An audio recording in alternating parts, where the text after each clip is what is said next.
The piece I chose to discuss is Claude Debussy's in Bateau. It is a piano duet, and it is the first movement of his Petite Suite. En bateau means on the boat, and there's a constant theme of the way water moves you, and that's really heavily reflected throughout the whole entire piece. And I'll discuss that throughout the presentation. So I'll begin by discussing the overview of the form, and I'll do so in sections. So right now I will discuss section A. Within the A section, I got two sentence-like structures. I labeled them as A and A prime because they are extremely similar musically, apart from the ending. But both show a clear presentation. But what makes me say that they are a sentence-like structure rather than just a sentence structure is the continuation part of the phrase. So if you take a look at the A phrase, the presentation is extremely clear. Your two-measure basic idea and its repetition. But if you go on and look at the continuation, it's expanded. And rather than having the fragmentation, for the first four measures, I felt that it was more of a middle section because there wasn't an increase in rhythmic activity or harmonic activity. And what follows that is a cadential idea, and it didn't really reach a strong enough cadential point for me to label it as so, but then you have a repetition, which you might hear as an echo. And then it finally cadences in a half cadence in the key of E minor, and after that the entire suffix is being tonicized within the key of E minor. So you move forward into the A prime phrase, and once again you have your two-measure basic idea and its repetition, basic presentation. But you take a look at the continuation, and there's it's fragmented really strangely. And then you have what I labeled as a unit because it's new material and it's repetition. And then you have, again, another echo of that repetition. And then finally, a cadential idea that leads into the PAC. So right now, we're just going to take a listen to the entire A section.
So I have a score here, and it's broken down into fragments, which is similar to what I showed in the phrase diagram. But blue represents the presentation ideas, while green represents the continuation ideas. So there are a couple of things that I like to discuss within this A section, and one of them being at measure 5. That is the beginning of the continuation idea in the A phrase. These first four measures of that continuation are particularly interesting because the melody is remaining very static. There's not anything going on here really, and that's just not typical of a continuation. So that's why I decided to label it as a midsection, because it's really more of a medial function.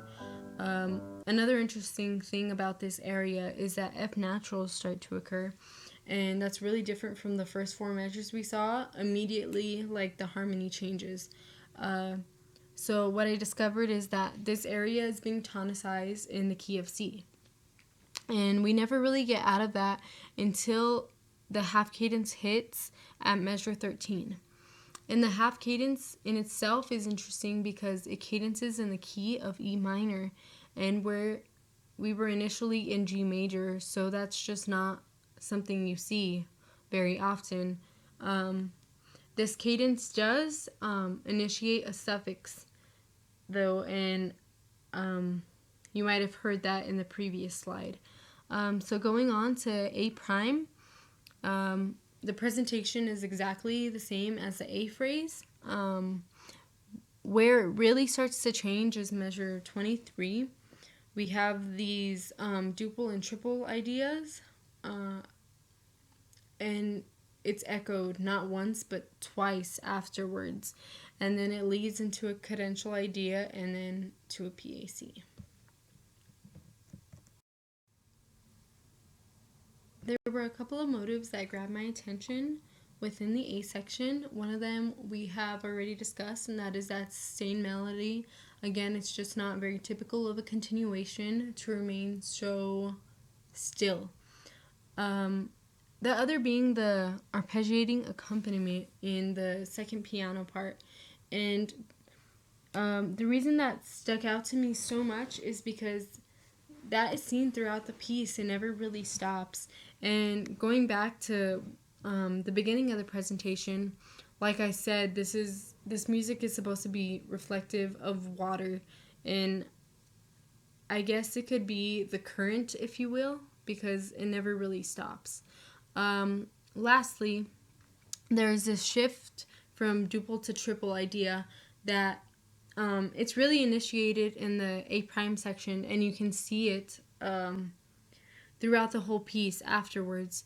And it's just really different from anything we had ever seen, so it really stuck out to me, and it adds some buoyancy to the music as well. Now on to the second part of the form, which is the B section and the retransition. What I found really interesting about the B section is that there was a lot of repetition within the phrases and just within the whole section. So there are three main parts to this section: the B section, the B prime section, and a retransition. Within the B section, there was 3 CBIs. So we have CBI, CBI, CBI, and a continuation, which of course is not normal, but it makes sense in retrospect. In the B prime section, this one is even more abnormal. I decided to label it as CBI, CBI, and it is briefly interrupted by a lead-in, which underneath I labeled as fragments because there was no previous material related to that. And then after we have a straight from the textbook sentence, 2-measure basic idea repeated, and then a continuation. And then for the retransition, we have this kind of going back and forth, and then finally a lead-in to A once more. So now I will be playing the B section for you.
So once again, we have these brackets that are reflective of the phrase diagrams I had for this section.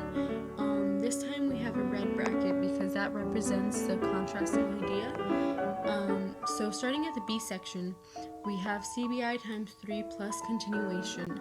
And it is important to note that although it's the same rhythmic motion and intervals, it is transposed up later on at measure 19. So we don't always have the same music. And once again, within this section, we see, and the B prime section, we see the duple and triple feel, the changing of the meter, the little hemiola, and I had mentioned earlier in section A that would return throughout the music, and here it is. Another interesting thing about the B prime section is that it feels almost as if there's two sections within this one section, because I labeled it as a CBI times 2 plus a sentence. And as you can see, there's this little gap that I don't have bracketed, and that's the lead-in. So that really acts as a bridge between these two sections. I do believe there are some similarities to this section, which is the reason why I link them together. However, starting at measure 59, it does feel almost as a stop. It almost feels as a transition into the retransition. So that's something interesting that I thought. Now I will be playing the retransition for you.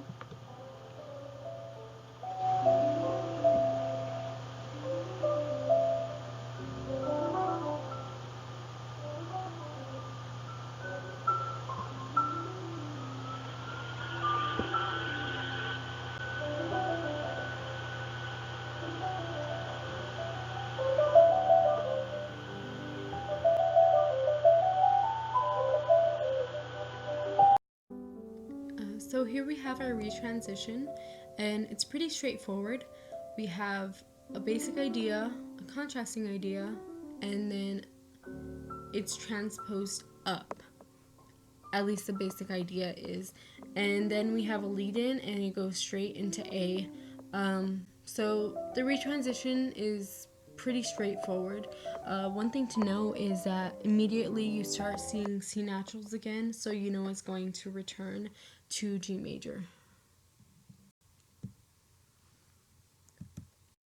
One of the motives that was particularly popular within the B section was this dotted rhythmic motion. Like I had said earlier, a lot of these rhythms are really reflective of water, and this one in particular helps me to think about the pushing and pulling of water. So that was really cool to listen to. Another one that's really reflective of water is this whole tone scale call and response between the first and the second part. It's just, it flows. It makes you think of calm waters. This last one that I'm going to discuss is transposed repetitions. In this particular example, it's transposed an octave, but even within the dotted rhythms, it was being transposed mainly up thirds, so it was mainly within the G chord. So now we will discuss the last part of the form, which is the A section, or rather the return of the A section. Once again, there are two sections to the A section, and that is A and A prime. They both are still reflective of sentences. In fact, the A phrase is almost a complete repetition with some minor differences. And the A prime section also is very reflective of what it was the first time around, except for a few repetitions within the continuation section. So now I will play the returning of the A section for you. Just be mindful of things that may be different from the A section the first time around.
So the reason I didn't bracket this score off as much is because a lot of it is similar to A the first time.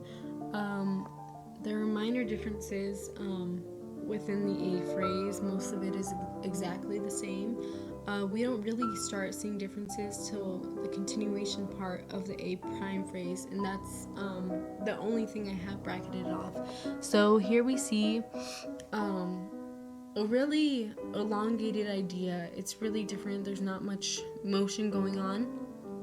And then afterwards we see this other idea and then kind of an echo of that and an even smaller echo of that. And then finally your cadential idea. If we look over at measure 105, that's where it says encore, and that's where you have the dashed line. That's because that measure is a fragment that's just being added to that group. So that's the only really unique part of the grouping structure.